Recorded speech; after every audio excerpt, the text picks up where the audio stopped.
Hello बच्चों। तो आज हम अपनी मैथमेटिक्स की फर्स्ट क्लास करने जा रहे हैं।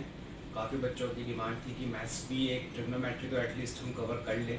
तो आज हमारी फर्स्ट क्लास है ट्रिग्नोमेट्री की। Trigonometric functions, set, relations and functions मैंने स्किप कर दिया क्योंकि इतना बड़ा पोर्शन नहीं है वो। जो मेन प्रॉब्लम आपकी अराइज होती है 11th क्लास में, 11th स्टैंडर्ड में मैथमेटिक्स में, वो शुरू होती है ट्रिग्नोमेट्री जब स्टार्ट होती है। तो आज हमारा है ट्रिग्नोमेट्रिक फंक्शंस। असल में ट्रिग्नोमेट्री होता क्या है? ट्रिग्नोमेट्री का मतलब है ट्रिगोन प्लस मेट्रॉन। और ट्रिगोन क्या होता है? ट्रिगोन होता है ट्रायंगल, और मेट्रॉन होता है मेजरमेंट, मेजर करना। यानी कि ट्रायंगल को अलग अलग तरीके से मेजर करने को हम कंबाइंड फंक्शन को ट्रिग्नोमेट्री बोलते हैं। ठीक है, ये तो हो गया ट्रिग्नोमेट्री।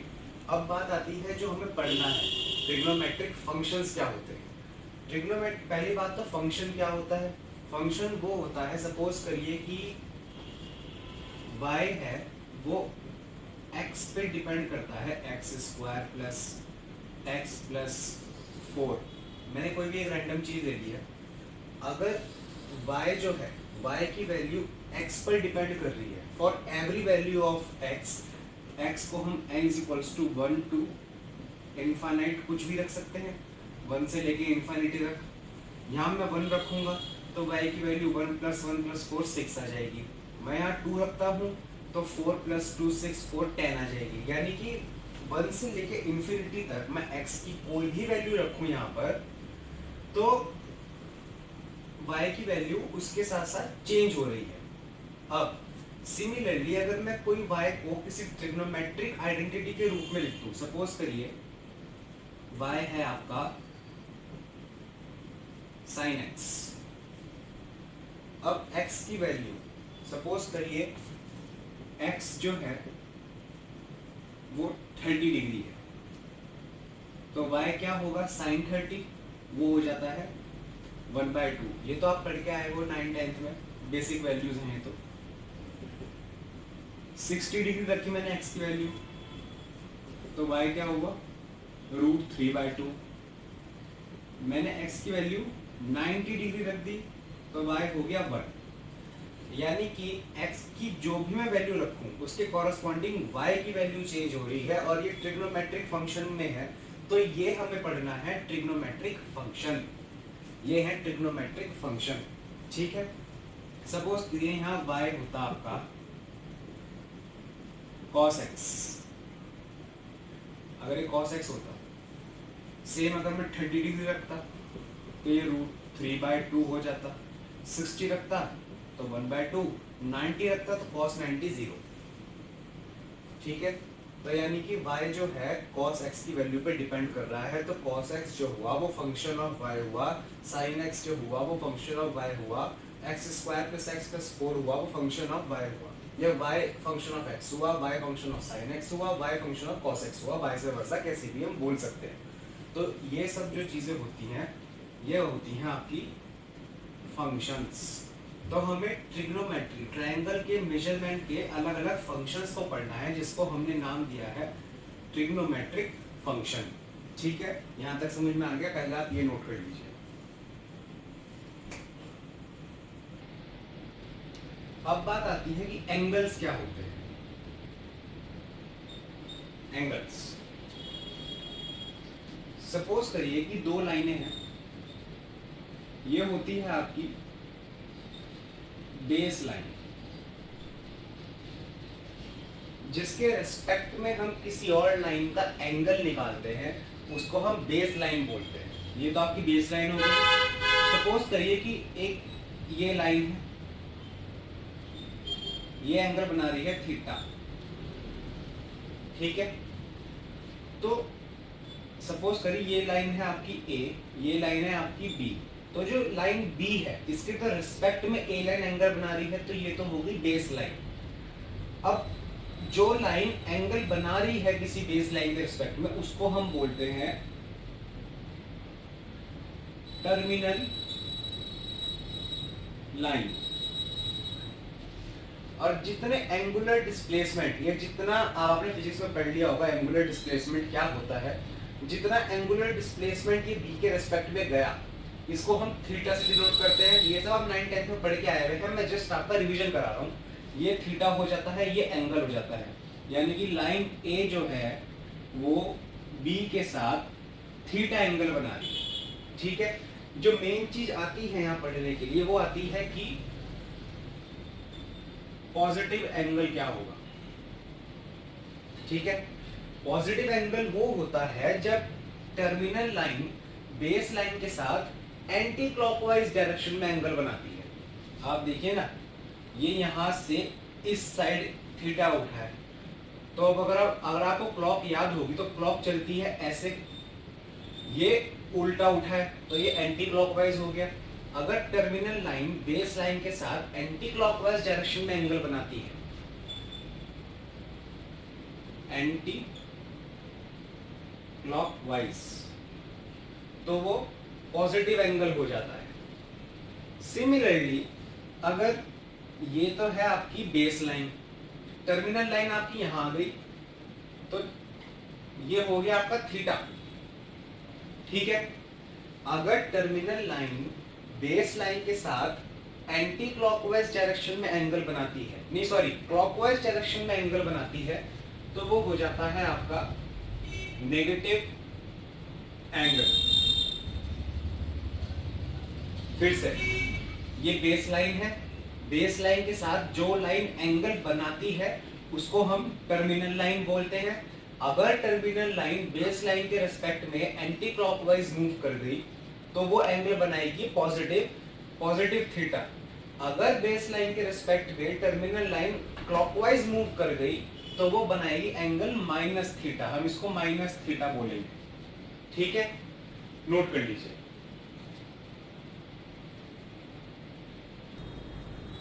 अब बात आती है मेजरमेंट ऑफ एंगल्स, कि एंगल को हम मेजर कैसे करेंगे। ठीक है, तो पहला आता है आपका डिग्री। अब डिग्री आप लोगों को पता होगा, 30 degree, 40 degree, 50 degree, 60 degree, so on 180, 360 degree तक जाता है मामला।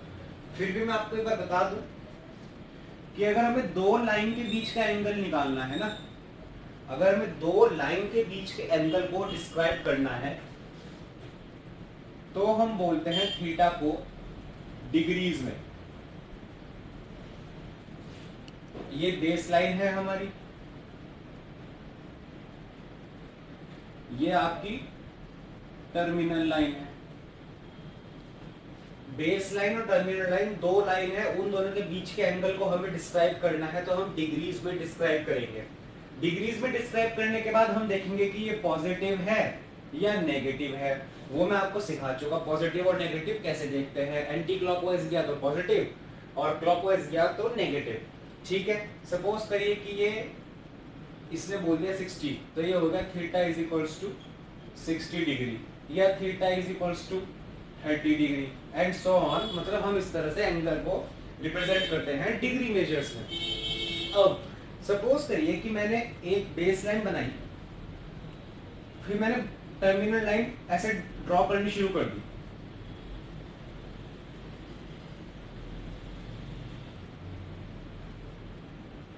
तो यहां से मैंने एक एंगल उठाया और वो पूरा सर्कल कंप्लीट करके वापस आ गया। सपोज करिए ये O पॉइंट था, मैंने O पॉइंट सर्कल उठाना शुरू करा और वो पूरा सर्कल कंप्लीट करके वापस O पॉइंट पर आ गया। तो जो कंप्लीट सर्कल होता है वो जो डिग्री बनाता है उसको बोलते हैं theta is equals to 360 degree का एंगल बनाता है, 360 डिग्री। चार क्वाड्रेंट होते हैं आपके 90-90 डिग्री के, 90 डिग्रीज के। ये एक 90 होता है, ये दूसरा 90 होता है, ये तीसरा 90 होता है, ये चौथा 90 होता है। तो 90 plus 90 plus 90 plus 90 is equals to 360 degree. भाई चार क्वाड्रेंट आपने पढ़े हैं ना, x, y, माइनस x और माइनस y।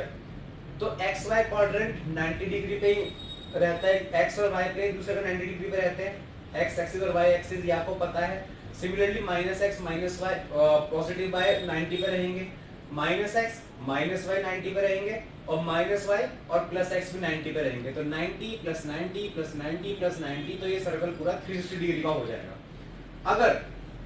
अगर सपोज करिए बेस लाइन तो आपकी ये है और terminal line exactly opposite direction में है, ये पॉइंट है आपका O, तो यहां से ये एंगल उठना शुरू करेगा और यहां आके गिर जाएगा। ये इधर है आपकी टर्मिनल, एग्जैक्टली अपोजिट, याद रखना एग्जैक्टली अपोजिट। हालांकि जो मैं चीजें आपको इस टाइम बता रहा हूं ये बहुत कॉमन चीजें हैं, 9th-10th में आप पढ़ के आए हैं, लेकिन इन केस कोई ऐसा बच्चा वीडियो देख रहा हो जिसको कुछ भी आइडिया ना हो, उसको दोबारा समझाने के लिए मैं सब बता रहा हूं। यहां से शुरू करके यहां पे अगर एग्जैक्टली अपोजिट है तो ये कितना हो जाता है 180 डिग्री। और आप बोल भी सकते हैं अगर ये सर्कल है, मैं इसको बीच में से ऐसे काट दूं, ये पूरा 360 होता था तो बीच में से कट गया, तो इधर का बचेगा 180 और इधर का बचेगा 180, कंप्लीट करके 180 प्लस 180 360 आ रहा है, तो इस केस में 180 हो गया और कंप्लीट सर्कल आपका 360 डिग्री एंगल हो गया, नोट कर लीजिए। जो नेक्स्ट मेजरमेंट आपकी आती है वो आती है रेडियन मेजर।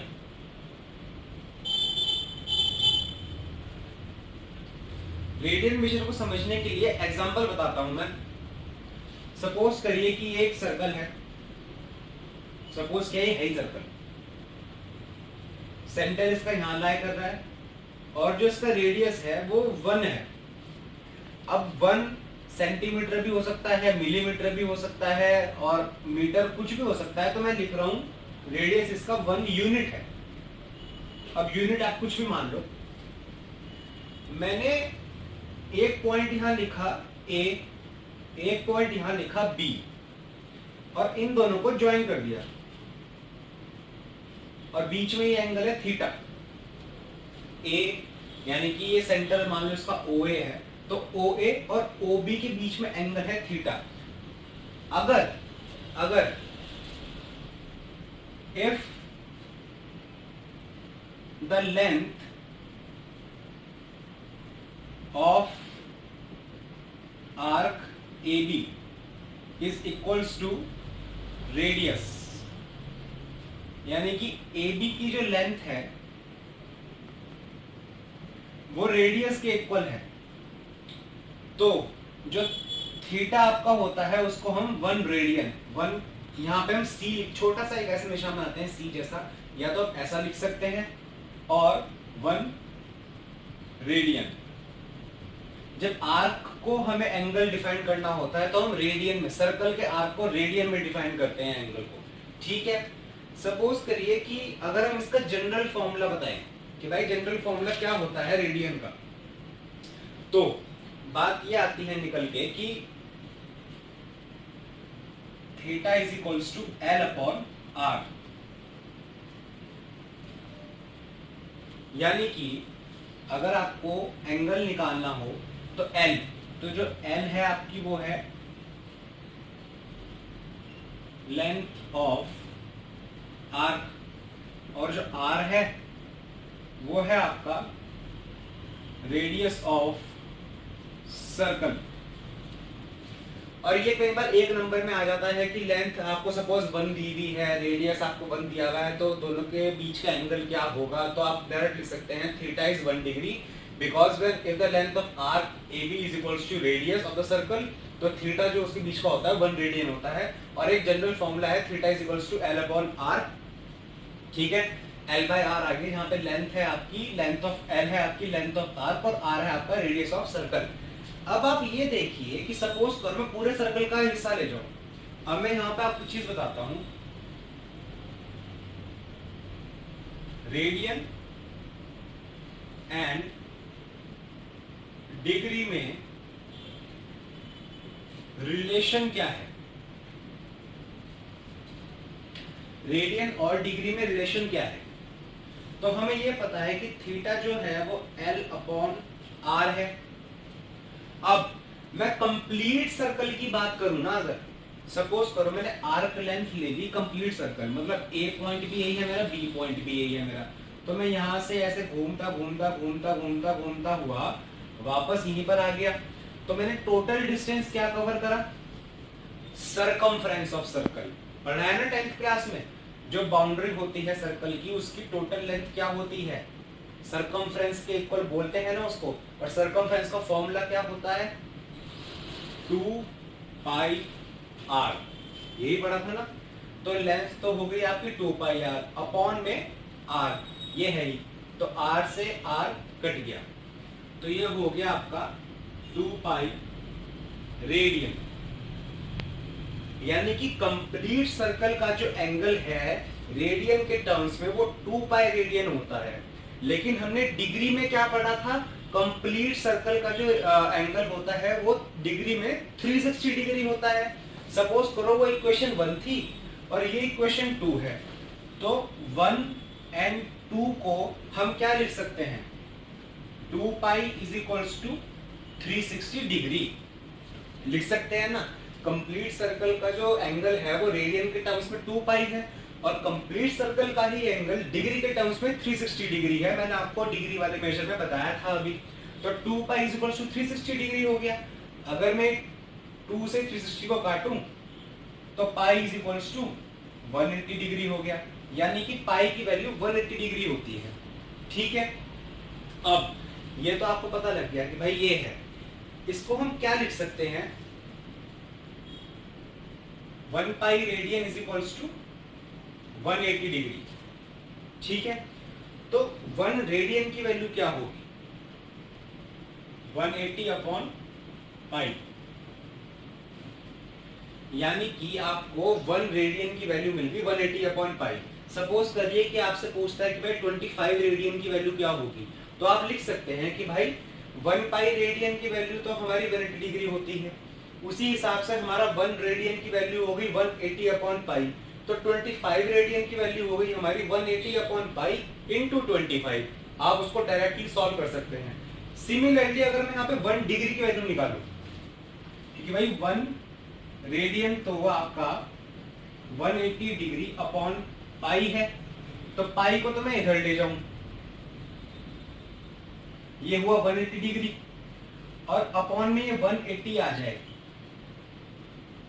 तो ये बचा आपका 1 डिग्री और बाकी सब चला गया यहां से। तो 1 डिग्री की वैल्यू क्या आ गई? Pi by 180। तो इसको अलग से नोट कर लीजिए, फॉर्मूला इंपॉर्टेंट फॉर्मूला है कि अगर आपको डिग्री में एंगल गिवन हो और उसको आपको रेडियन में कन्वर्ट करना हो तो आप पाई बाई 180 से रेडियन में कन्वर्ट करना हो तो रेडियन इंटू 180 अपॉन पाई कर देंगे। ठीक है, सपोज करिए आपको 25 रेडियन का एंगल दिया हुआ है, उसको आपको डिग्री में कन्वर्ट करना है, तो आप 25 यहाँ पुट करेंगे और 180 अपॉन पाई से मल्टीप्लाई कर देंगे, डिग्री में आ जाएगा। सिमिलरली अगर आपको रेडियन में कन्वर्ट करना हो तो आप क्या करेंगे? डिग्री इंटू पाई बाई 180 कर देंगे। ये दो फॉर्मूले एक तरह से आपको आत्मनिर्भर बना देंगे ट्रिग्नोमेट्री में। ये दो नोट कर लो, क्योंकि इनके बिना आपसे ट्रिग्नोमेट्री हिलेगी नहीं। जो मैंने पढ़ाया ये डेरिवेशन एग्जाम में आती नहीं है लिखने के लिए, मैंने पढ़ाया इसलिए था ताकि आपको समझ में आ जाए कि कॉन्सेप्चुअली हम कर क्या रहे हैं। अगर आपको ये कुछ भी समझ में नहीं आया जो मैंने अब तक पढ़ाया, तो आप सिर्फ और सिर्फ ये दो चीजें नोट कर लो कि अगर हमें रेडियन गिवन है और हमें डिग्री में उसको कन्वर्ट करना है तो रेडियन को 180 अपॉन पाई से मल्टीप्लाई कर देंगे। सिमिलरली अगर हमें डिग्री में कोई एंगल गिवन है उसको हमें रेडियन में कन्वर्ट करना है तो हम पाई बाई 180 से मल्टीप्लाई कर देंगे। ठीक है, ये चीजें याद कर लो और यहां तक आप नोट कर लो। चलिए एग्जांपल लेते हैं। मिक्स एग्जांपल दूंगा आपको। हमें रेडियन में गिवन है पाई बाय 4 और एक हमें रेडियन गिवन है पाई बाय 6। सिमिलरली हमें एक डिग्री गिवन है आपका 60 डिग्री और एक डिग्री गिवन है हमें 90 डिग्री। तो हमें इन रेडियंस को तो कन्वर्ट करना है डिग्रीज में और इन डिग्री को कन्वर्ट करना है रेडियन में। पॉज कर लीजिए वीडियो, खुद कर लीजिए, मैं करवाता हूँ। वैसे हमें इनको डिग्री में कन्वर्ट करना है, तो डिग्री में कन्वर्ट करने के लिए क्या होता है हमारे पास, radian into 180 upon pi. Radian हमें क्या गिवन है, पाई बाय 4, तो यहां हमने रख दिया पाई बाय 4, तो पाई से पाई कट गया, 445। तो डिग्री में जो इसका आंसर आया वो आया 45 डिग्री। सिमिलरली पाई बाय 6 को कन्वर्ट करना है, तो pi upon 6 into 180 upon pi, pi से पाई गया 30, तो ये बन गया आपका 30 डिग्री। यानी कि अगर आपको पाई बाय 4 गिवन है तो 45 डिग्री में कन्वर्ट हो गया, आपको पाई बाय 6 गिवन है तो वो 30 डिग्री में कन्वर्ट हो गया। सिमिलरली हमें यहाँ पे डिग्री गिवन है, हमें रेडियन में कन्वर्ट करना है, तो रेडियन क्या होता है, डिग्री इंटू पाई बाई 180। भाई यहाँ तो हमने 180 बाई पाई करते हैं अगर डिग्री में निकालना हो, और अगर हमें डिग्री ही गिवन हो, हमें रेडियन में निकालना हो तो हम पाई बाई 180 कर लेते हैं। 60 गिवन है हमें, इंटू पाई बाई 180 3, तो ये हो गया आपका पाई बाय 3, यानी कि 60 डिग्री रेडियन में कन्वर्ट होकर आपका पाई बाय 3 हो गया। दूसरे में हमें क्या गिवन है, 90 इंटू पाई बाई 180, 2 जा 92 जा 180 होता है ना, तो ये हो गया आपका पाई बाय 2। नोट कर लीजिए।